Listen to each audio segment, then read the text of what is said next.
Crusaders is a big old-fashioned sort of a novel about the northeast of England in general and the city of Newcastle in particular. It's got four main characters but a supporting cast of hundreds, and it moves between the past and the present against the backdrop of the worlds of politics and religion and business and the criminal underworld. As such, you won't be surprised to hear that it's sort of a morality tale, really. I like to think of it as one of those stories where no good deed is allowed to go unpunished. The action of the book unfolds in 1996, though actually I first got the idea for it around 1994, when various things were happening in England that seemed to me somehow interrelated. The gangland underworld of Newcastle had just been very brutally exposed to the public eye by the violent murder of an ex-bouncer called Viv Graham.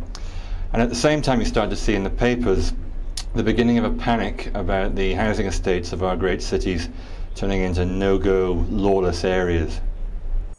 Meanwhile, the Church of England was continuing to fall apart in its perennial state of decline. And it seemed to be more and more the case that in the Church's desperate attempts to stay relevant to people's lives, its vicars were starting to act more and more like social workers. And then, of course, it was in 1994 that Tony Blair was elected leader of the Labour Party. Blair, of course, was clearly a moderniser, and a lot of people on the left of the party thought he was a disgrace. But he did have some very old Labour credentials. He grew up in the great coal mining county of Durham, and that's where he had his seat as an MP. He also had a declared interest in a very old tradition within Labour, that of Christian socialism, which actually began in the late 19th century when some liberal churchmen tried to do good work in society, albeit inspired more by the writings of Jesus Christ than Karl Marx, say. So all of those elements fed into the story, and the story goes like this. A young Anglican priest called John Gore arrives in Newcastle with a mission to start up a new church in the middle of 5 housing estates in the quite rough West End of town. Gore has old Labour credentials himself. His family were all Durham coal miners, and he himself is a Labour Party member of long standing, though he's not very happy with where the party's going under Tony Blair. A particular thorn in his side is the local Labour MP, Martin Pallister, a very suave sort of a character who used to be a lefty but is now very much in the vanguard of the modernisers.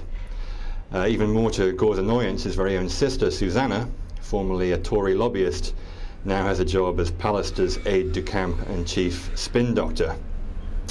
So all in all, when Pallister comes to Gore with a mission to be of some assistance to his new church, Gore finds the MP and his much vaunted charisma entirely irresistible. However, Gore is not in a position to be choosy. His church is a labour of love operation on a shoestring budget, and he's not really making very much progress until suddenly help comes from unexpected sources. He meets a very smart young single mother called Lindy Clark, who gives him some good advice about the neighbourhood, and they begin a romance, though the course of it is rather rocky.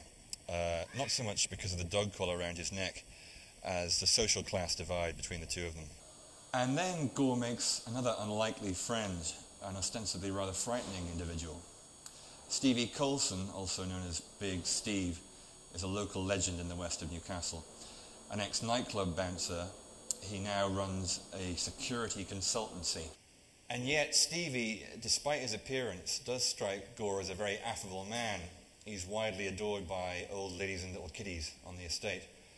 And he offers Gore some very direct and material assistance to his church. Gore is of a mind that his church should turn no sinner from the door and make the good out of the bad if needs be. So he accepts Stevie Coulson's offer of help.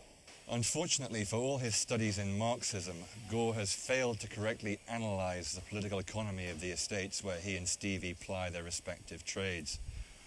Slowly but surely, his association with Stevie draws him into a moral crisis. He starts to feel himself, as the church says, oppressed by evil. And so he decides on a very drastic course of action to free himself from that bind, a course that will have terrible consequences all around. So that's the plot. Wrapped around it, of course, is a great deal of detail about the history of the North East, of the Labour Party, the Church of England, the Northumbria Police, Newcastle United Football Club, and much else besides. That detail really is there if the reader wants it. My main hope is what the reader takes away will be a compelling story about realistic people in very dire straits.